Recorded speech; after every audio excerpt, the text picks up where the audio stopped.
Nothing personal. Word of the day, September 8th, 2023. The NFL season has started. It's a holiday for so many of you. Hundreds of millions of people excited to watch the beginning of the football season. We had the Chiefs and Lions play. I'm looking forward to it all day. It's that great feeling when you know that something's happening at the end of the day. You get through the day. You wait for it to start. I knew there was some U.S. Open tennis, some semifinals, women's semis I wanted to watch. But I'm not a pregame guy necessarily when there's something else, so I was watching the tennis until kickoff. And there's just something amazing. A new season kicks off, and Mike Tirico had a great line saying, "It's in the distance, but the road to Vegas has started." And I was thinking that every time a season starts, everybody thinks, all 32 NFL teams, and it doesn't matter, even the Cardinals think it, no matter what your over-under is, no matter if you're the favorite or the dog. Hey, you never know. We are right now 0-0, tied for first. My teachers used to say 0-0. Say 0-0, not O. O's a letter, zero's a number. Everyone's 0-0. So I'm watching the game, and I'm getting excited. Everything's great. I know my pick of the day is the Chiefs. I'm honored to watch Mahomes, thinking about how long he's been in the league already. And then you get a drop ball here, a drop ball there, a commercial here. 10 minutes in, God, there are a lot of commercials and stops in the action. When there's no action in baseball, people lose their minds. Got to have more action. Let's go. Pitch clock. Now, there's a play clock in football, but so many commercials. And then I tried to go back to the tennis during the commercials, but I cut the cord. I'm on Hulu, and there's no last channel. So I have to go back to recent, which is one hit of the remote, then press enter on what I was recently watching, which was the tennis. So it's not as simultaneous as I need it to be. So I've been Googling and figuring out, how do I get just a one hit last channel? Couldn't do it. Couldn't figure it out. I'm watching the football game and realizing, here we go, these night games. It's Sunday night, it's Thursday night, it's Monday night. It's 3 nights a week where you're watching sports till after 11 o'clock, thinking back to the days of being younger and not being allowed to watch the end, having to go to bed early when Monday Night Football would actually kick off at 9 p.m. is what it used to be, where the game would be 9:15 to 12:45 sometimes. Everyone's tired Tuesday morning. The wide receivers for the Chiefs can't catch a frickin' ball. I wonder if Andy Reid is calling up Eric Bieniemy. Hey, I know you didn't do much for me last year, but do you want to come back before you start with the Commanders? We need some help. Or maybe Andy Reid called the scouts and said, these new wide receivers stink. Travis Kelce's on the sideline cheering when one of the tight ends who replaced him catches a touchdown. And at the end of the day, we lost our pick. The Chiefs lost their game. I saw something last night, Coca, and get to me whether this is real. There's a guy named Nick Wright, who you may watch, who got a tattoo on the assumption that the Chiefs were going to go undefeated this year. It seems unlikely. Why wouldn't you get the tattoo after they go undefeated versus getting the preemptive tattoo? Or maybe he just said they were going to go undefeated, and it took him all of 60 minutes to be wrong. Well, 60 minutes of clock time. 3 hours of non-clock time. Watching Dan Campbell, the coach of the Lions. If you've never watched him, he's been a star of nothing personally. He's the kneecap guy. Had the greatest quote after the game. What'd you learn from beating the Chiefs? His answer was, I didn't learn anything. Terrible. When you work for someone and someone ever asks you, what have you learned from this experience? Make up something. Anything you want. But don't ever say, I didn't learn anything. And then he said, I got verification of what I already knew. All right, hotshot. I guess you already knew that you're resilient. It's a resilient team, blah, blah, blah. So that was going on the first drive of the game. Coca texts me. I get his name. When he texts me during the game, a couple things are happening. A, something big happened during the game. He assumes I'm not watching. So he texts to tell me, hey, turn it on, something's happening. Or he texts me because there's something that's not in the current rundown of the next day's show that he wants in the next day's show, or wants me to consider or have us discuss putting in the next day's show. So he'll let me know that. He sends a text, and it's Joe Burrow signed. Hell yeah. Before I even saw the terms, that was a big wait to see that I had, that Joe Burrow was going to sign, but that Deshaun Watson's $230 million guaranteed money was not going to be surpassed, no matter how much Herbert or Jackson or Hurts or Jones or Burrow, no matter how badly they wanted it. No chance toilet pants was any owner going to go over Haslam's 230 that he gave to Deshaun. Hey, it was a massage. 50 of them, Watson. Joe Burrow's a better quarterback than Deshaun Watson. Not even a question. Joe Burrow got $275 million over 5 on the eve of the football season while he's injured, but he's going to play. And that's it. Everyone said, great. Finally, someone passed Watson. Nope. It may be 275 over 5 for Joe Burrow, but guess what? Only 219 of it is guaranteed. Deshaun Watson got $230 million guaranteed. So it's possible that Herbert could make his 262, but it's not guaranteed. That Jackson could make his 260, it's not guaranteed. That Hurts could make his 255, not guaranteed. Watson will make his 230 no matter what. But now Burrow can make 275.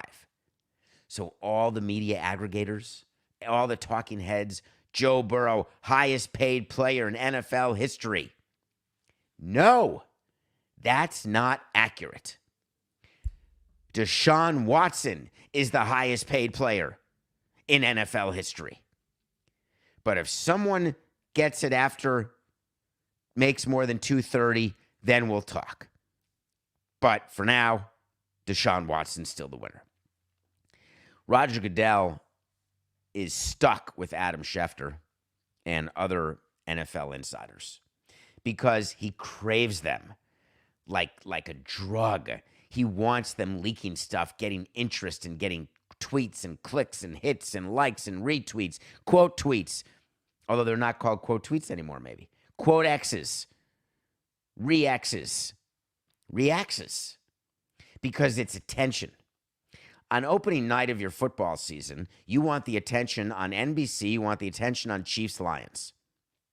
The Joe Burrow contract came leaked by Adam Schefter during the first drive of the game. Now, why would Adam Schefter, who had the information, leak that information at that moment? Well, there's a lot of people watching.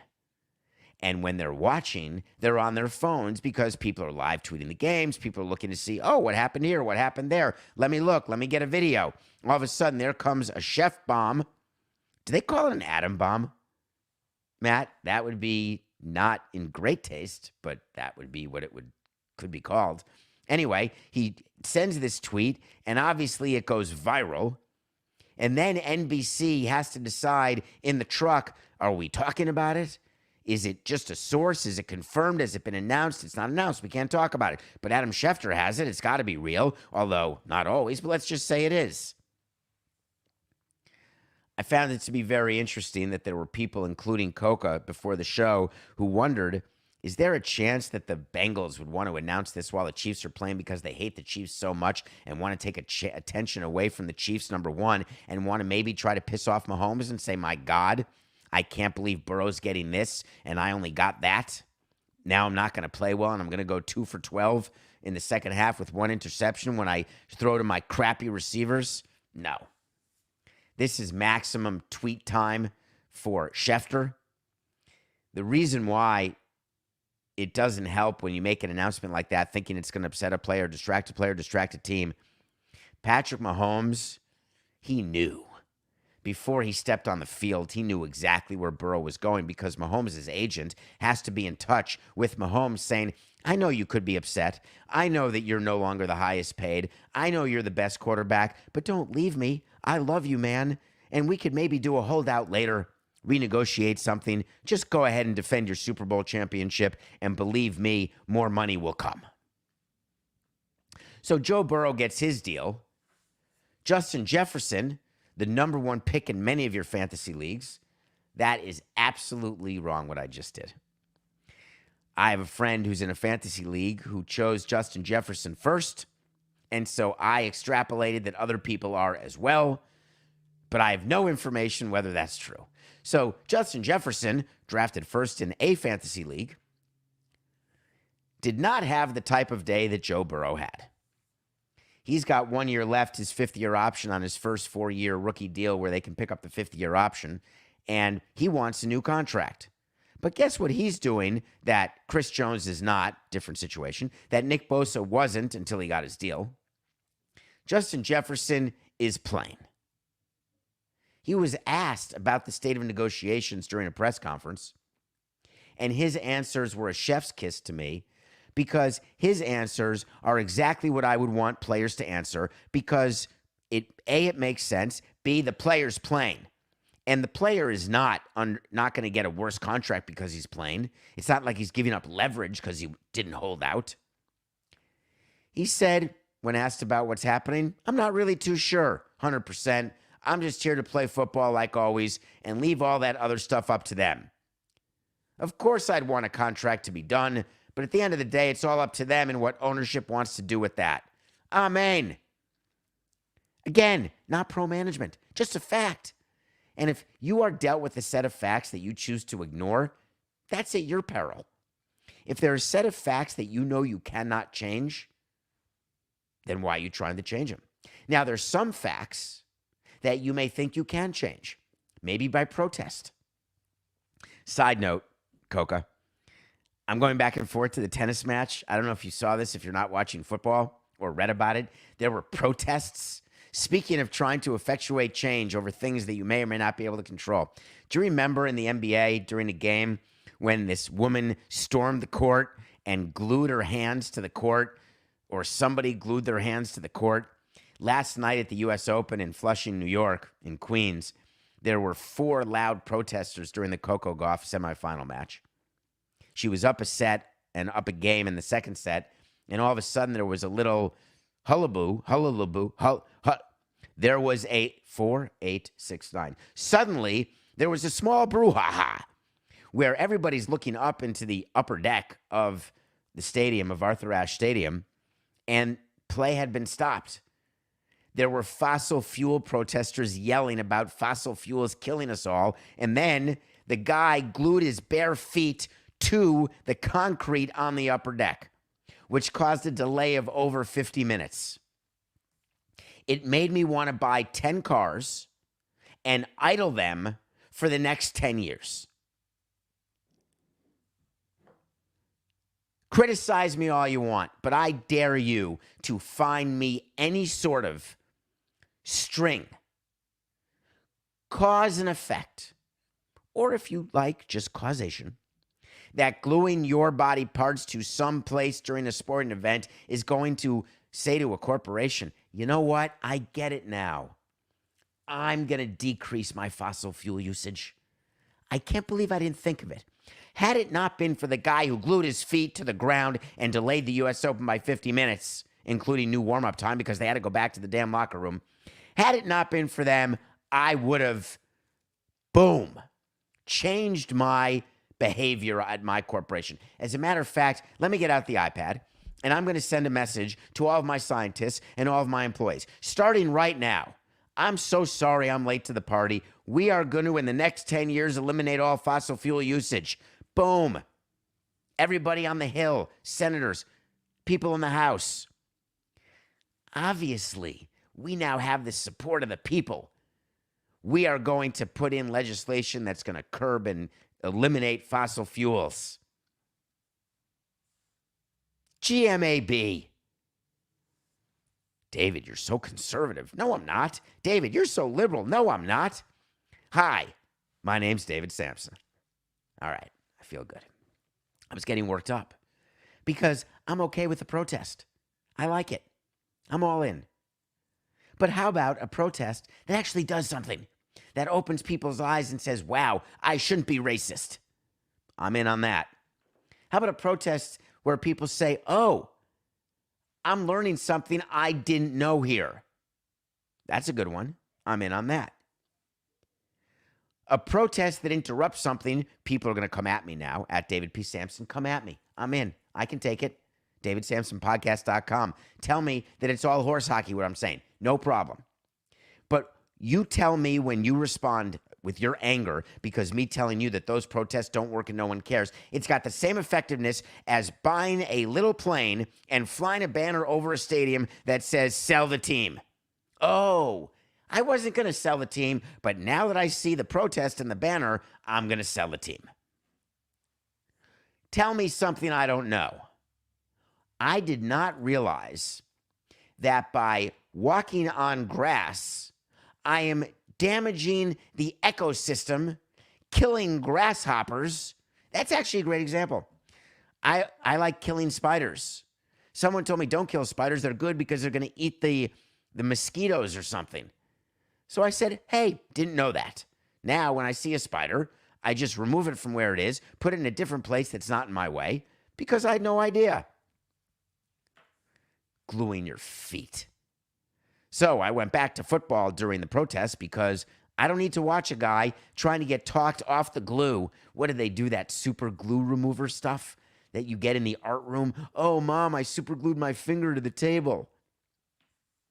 I super glued my tongue to the chairlift. What were we talking about? Justin Jefferson. Couple things about Justin Jefferson. One, when he says, hey, I leave it up to them, it's agents, it's owners, don't think that he's not involved, that he doesn't get told of when offers are made. He knows exactly where the bid and the ask is. He's completely aware. But what he's trying to say publicly to his team and to his fans, we've got a job to do. We've got a ring to win. Let's not drive ourselves crazy over my contract. He said, you can't really say you don't think about it, and you can't really say you do think about it. Well, it's got to be one or the other. You either think about it or you don't think about it. It's okay to admit you think about it. So he said, there's a part of me that thinks about it and a part of me that doesn't. Isn't that the same with grief or when something's wrong in your life or when something's great in your life? That you can get distracted by whatever you're doing, like every day between 8 and 8:45 live, where I try as part of Nothing Personal to let you escape. Not worry about what's going to happen at 9 o'clock when you start work. Not worry about what awaits you when your kids come home from school. Not worry about all the troubles, travails that we all have in our lives, whether you have trouble paying bills, don't have trouble paying bills, whether you're sick, not sick, whatever the case may be. We all have troubles. Distraction. I like that. I'd like to be your entertainment and your distraction. So it is true there's a part of him that thinks about it, but what he meant is there's a time I think about it and times that I don't. And when I'm on the field, I don't think about it. If you're the Vikings, there's really no reason to sign Justin Jefferson right now, and so they're not going to. Wait to see is when we tell you something's going to happen, and if it does, great. If it doesn't, great. Justin Jefferson will not sign a long-term deal before the end of this season. That is my official wait to see. Well, Sunday is going to be a big day. This weekend is a big weekend. When you are starting your first game as an owner or president, and Josh Harris's first game as the Commanders' owner is this Sunday, it is not Jason Wright, the team president's first game, but it is Josh Harris. Not his first game as owner of a professional team. He already owns the Sixers and the Devils. But when you, forgetting Magic Johnson, who gave a speech to the team, hey, I'm Magic. This is a big moment. Let's go out and win one for the Gipper. I picture Magic Johnson speaking to the team the way he does his tweets. Sunday, we're going to go out there and play. One of us is going to win and one of us is going to lose. And then he flashes his smile. I love his smile. So Josh Harris is getting ready for game one. When you're getting ready for your first game, I was so nervous before my first game. It was in April of 2000 against the Dodgers at Olympic Stadium. And I was so nervous because all I wanted to do was win that game. You feel like you want to start your career with a win. You want to make believe that you're invincible, that all the preparations you've made matter. You want to make sure that all your fans are happy. But you really can't control it. Josh Harris has come in as the new Commanders owner and could have come in a little bit like Jeter. Hey, the last guy sucks so bad that no matter what I do, you're going to love me and you're going to love it and everything's going to be great. And there's been some of that with the Commanders where they've gotten good corporate sponsorship support. They've put a bunch of money into that crappy FedEx Field. Their new stadium project is back being discussed. There are communities from Virginia to Maryland to D.C. proper who want the Commanders, who didn't want them before.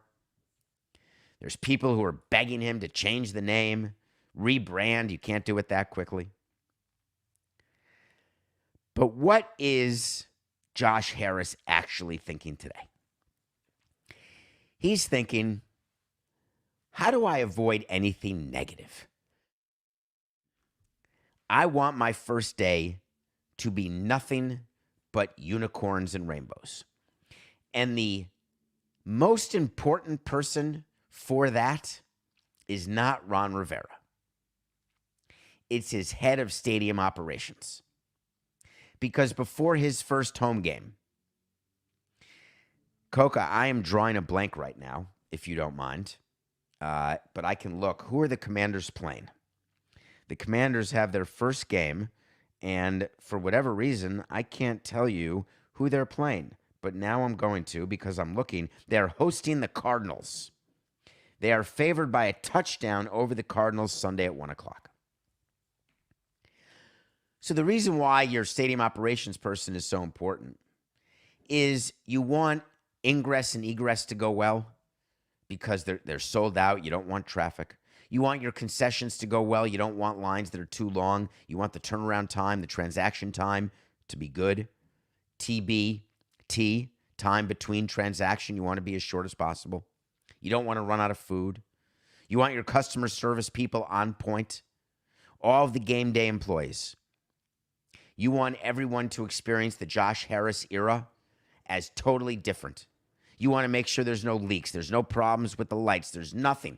That is your biggest worry going into your first game when you're Josh Harris. Beating the Cardinals, important because his preference would not to have been playing who could be the worst team in the league. My view is I wanted to play the best team because I want it to be okay if I lose.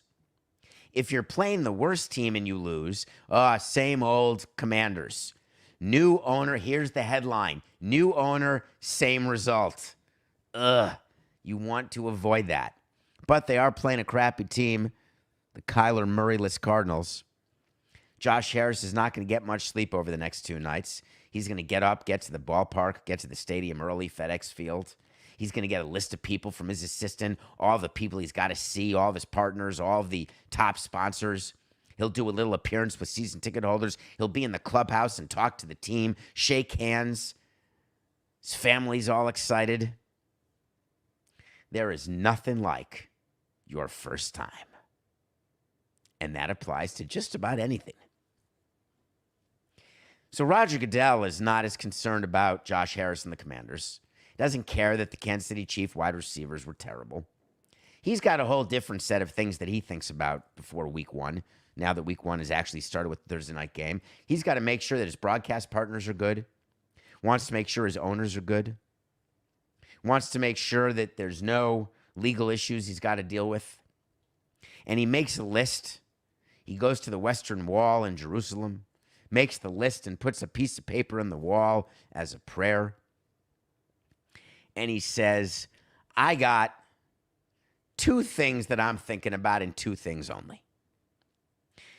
I would love a competitive year.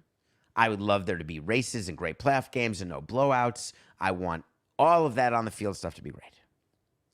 But please, we cannot have a Damar Hamlin situation happen again. We got to get through the entire season. We cannot have a player go into cardiac arrest and get saved on the field. Can't do it. If we could avoid concussions and the discussion about concussions and Tua or any player, that would be great. We've got to find a way to take the negative stories from last year. They tried to spin, of course, the Hamlin situation as positive. They honored the first responders, the trainer, the assistant trainer. It is a miracle that Hamlin is back and okay. Thank God.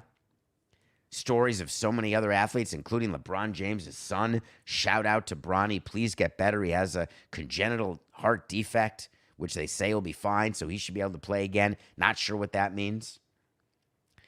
But that's the kind of stuff that the commissioner worries about. Hey, I hope someone doesn't glue their feet to the 50-yard line. Nah. I know how to unglue someone's feet in a football game. Basically, take a 10-yard start and tackle them in pads and a helmet. Believe me, their feet will come unglued. They may lose 10 or 20 layers, but guess what? You're fine. They were trespassing. So one of the things that I'm going to watch this year with the NFL is what happens on the field, not just the results. I'm talking about injuries, concussions, trying to avoid those. I'm going to watch to see what happens with these holdout players. I'm going to watch to see what happens with these quarterbacks who signed these deals, whether it was Daniel Jones, Hurts, Jackson, all these big deals that were signed. See what happens with those teams. Have it help inform whether or not Burrow, his contract is right or wrong. You know the Bengals are my pick. It's going to be a fascinating season, and we're off. All right, when we come back, we're going to review a documentary I watched that is going to interest you, but you're going to pretend it doesn't, and you're only going to watch it and then not talk about it with your friends because you think it's not cool, but I'm going to tell you it's cool. And then we're going to talk about something that's going on in Washington that even for the Nationals, this blew my socks off. We'll be right back.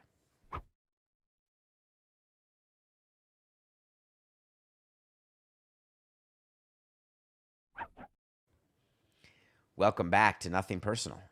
It's Friday. What a week. If you don't recall, we had a show Monday, so we've had a full week while many people had a partial week.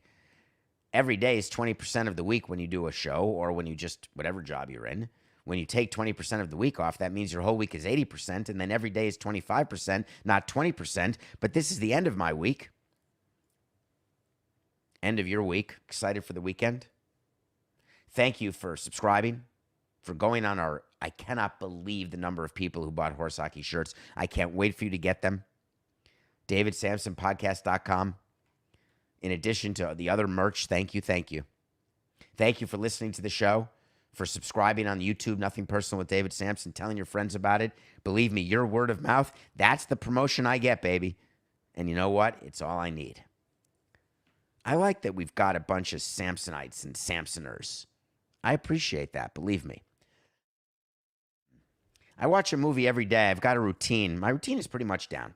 The show ends. Coke and I do a post-show debrief. I take off the blazer, take off the shirt, even if I'm doing Levitard, whatever I'm doing, whatever shows I have the rest of the day. I usually have to do a few things after a show that, frankly, I have to do right now, and I'm not sure that I have 17 minutes to deal with this, Coca, but we can worry about that later. And then I start getting ready for the next day's show. Part of that time is watching a movie. Yesterday, I watched a movie that is called In the Company of Rose.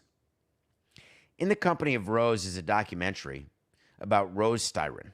Rose Styron is a poet. Rose Styron is an activist, very involved in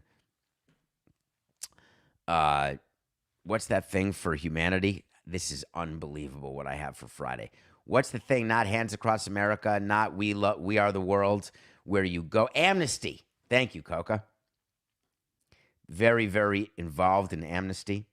But the reason this documentary interested me is that the documentarian is actually a writer who wrote some Tony Award-winning plays, Into the Woods. He wrote the book Sophie's Choice. That's the movie with Meryl Streep, Kevin Kline. When people say, hey, that's Sophie's Choice, if you haven't seen the movie, then you don't realize what kind of choice Sophie had to make. Not good. You don't ever want to be in a position where you have to make Sophie's Choice. And if you're going to drop a, hey, this is a Sophie's Choice, you better not screw that up. It better be the worst, most difficult decision of your life where it's a lose big or lose bigger or lose biggest? Hey, should I get the vanilla or the chocolate, man? That's a real Sophie's choice. Should we order in sushi or pizza? I can't figure it out. Sophie's choice. Nope.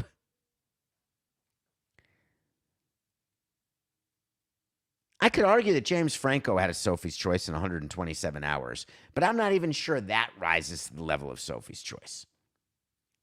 Anyway, Rose Styron is a widow. She was married to Bill Styron, very famous author. And this documentary talks about Rose, his wife, and her life with her husband and all of the interesting things and interesting people they met. But I caution you. It takes place where she lives on Martha's Vineyard. It is a look at me, Louie type of documentary where her life is surrounded by well-known artists, writers. And it's the story of how you can still make a difference in your life when you're born on third base, but don't believe you hit a triple. It's the story of how a person can be rich, famous, brilliant, but still suffer from the same type of disease and malady that people with no money have, that people with no opportunity have. The story is in large part about dealing with depression, how that works. And for those of you who have the view that rich people can't get depressed, or famous people can't get depressed, or they're full of it. My favorite athlete can't be depressed. Who wouldn't want to be a professional athlete? He's totally full of it. Depression does not care whether you're rich or poor. It doesn't care whether you're tall or short, whether you're white or black. Depression is a disease that is life-changing, not just for you, but for the people around you. In the Company of Rose is a shortish documentary. And if you can get past your initial reaction to the hoity-toity of their life, there are lessons to be learned about love, about tolerance, about patience, about true love, about understanding, about miracles, about death, about fatherhood, childhood, change, lack of change, themes that should resonate with each of you. It's called In the Company of Rose. Well, I don't know about you, but I'm going on Saturday. It was always my plan to be in Washington for the retirement ceremony of Stephen Strasburg. So excited about that. He and my favorite agent, Scott Boras, Stephen Strasburg. His last start was actually against the Marlins. The guy who won the MVP in 2019 and then signed the worst deal ever. Remember Stephen Strasburg and that deal? We talked about it when he retired. Big announcement happened a couple weeks ago that Stephen Strasburg was retiring, and you all said to me, do the Nationals not have to pay him now? Because he still has so many years left and so much money left to be paid. And I said, of course he's getting paid. There is no player who's hurt who decides to retire, go on the voluntary retirement list for a team because you don't get paid the rest of your contract. You're walking away from the remaining years.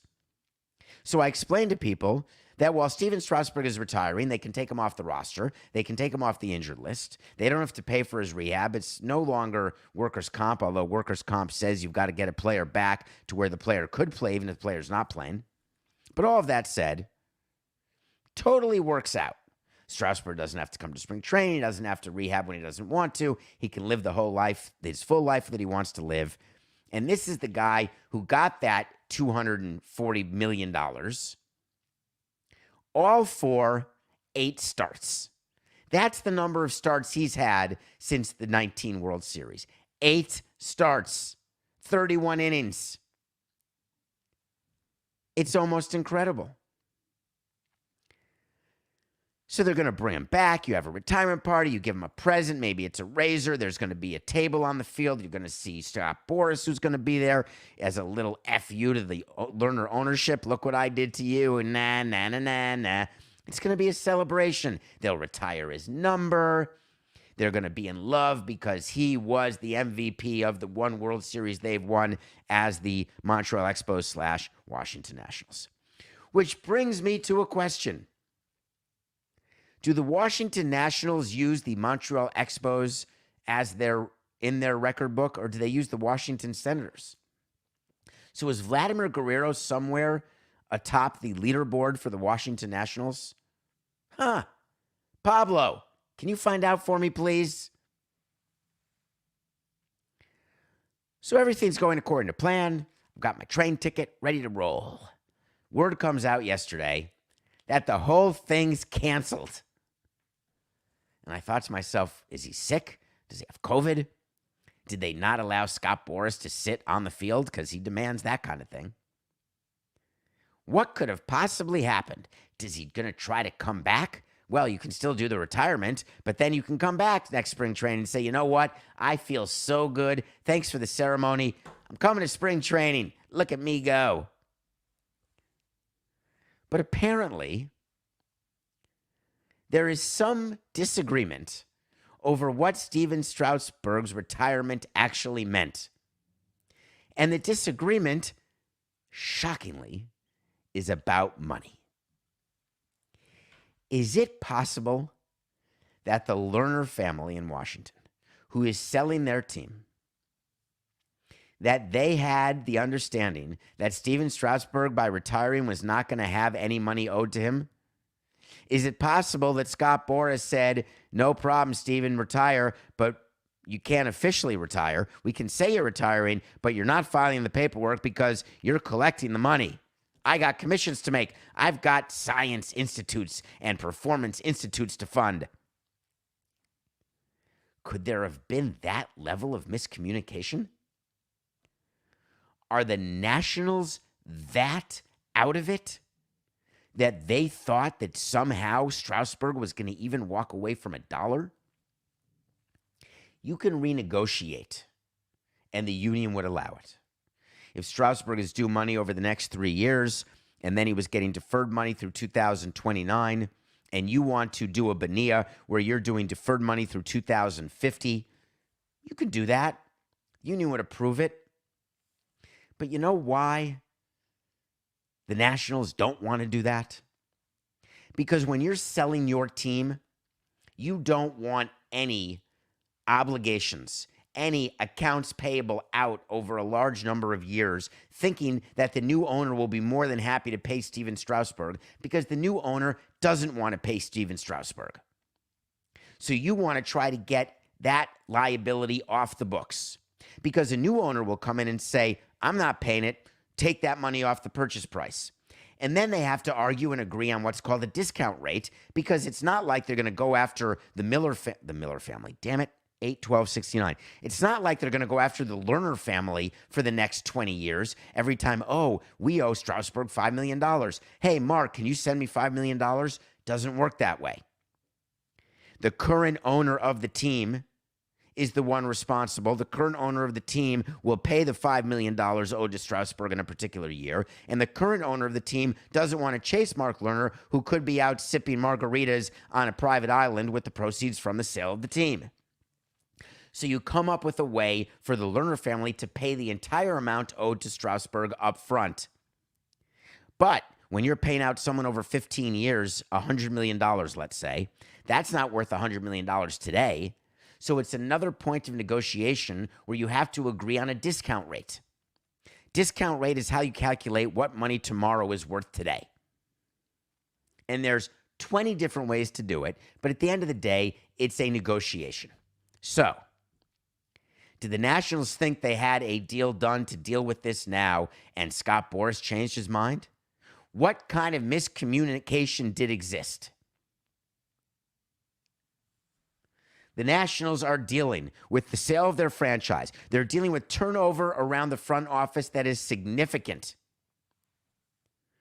They re-signed their manager in the middle of the season when they were playing well and everyone was excited toward the end of the season. Their president of baseball ops has not been re-signed. That's Mike Rizzo. They fired a bunch of his staff in the last couple of days, trying to trim the fat, which is totally fine and totally normal.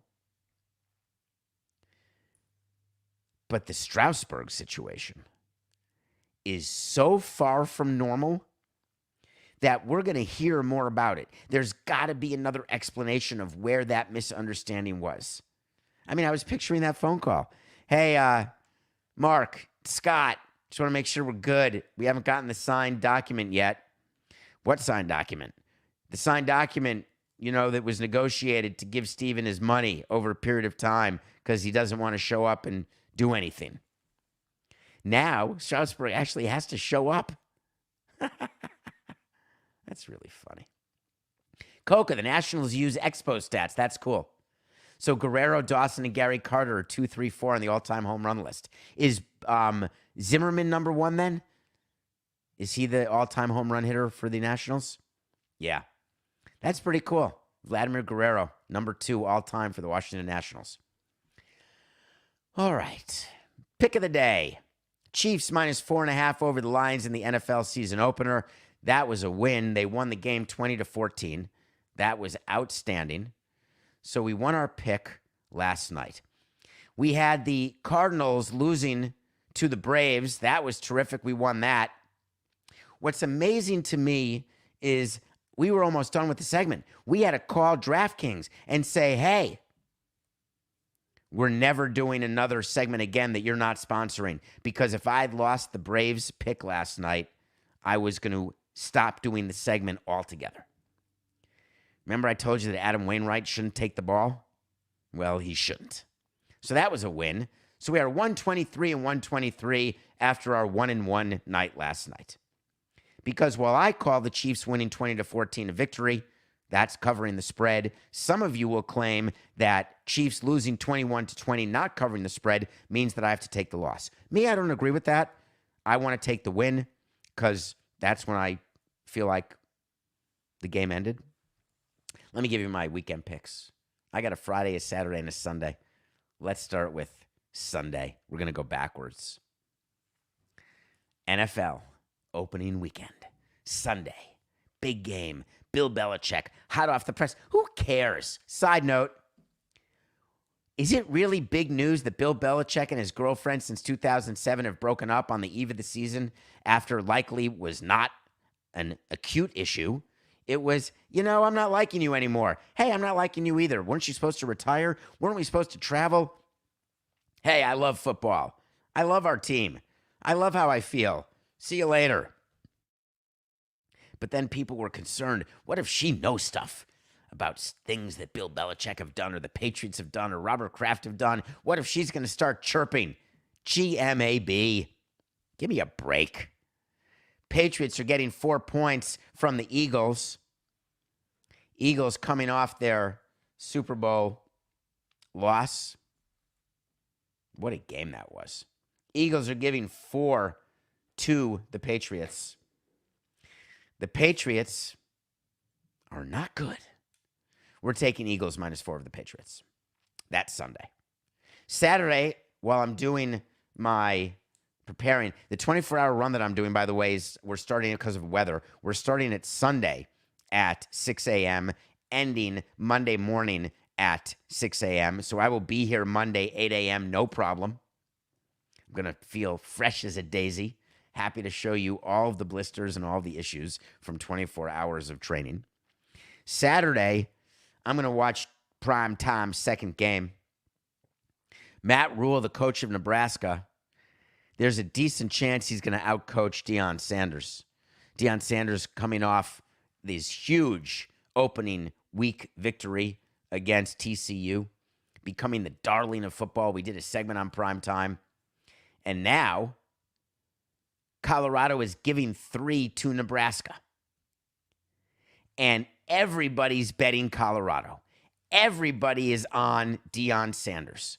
There's more bets on that game than most NFL games. That's how major this Colorado game is.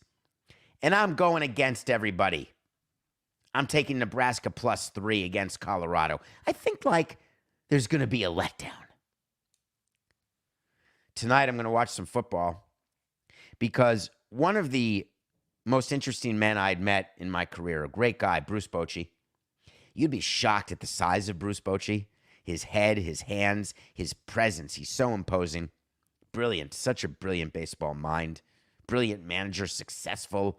Hall of Fame manager. His Texas Rangers are reeling. They've got to win tonight. They're playing the A's. They've got Jordan Montgomery. Bruce Bochy.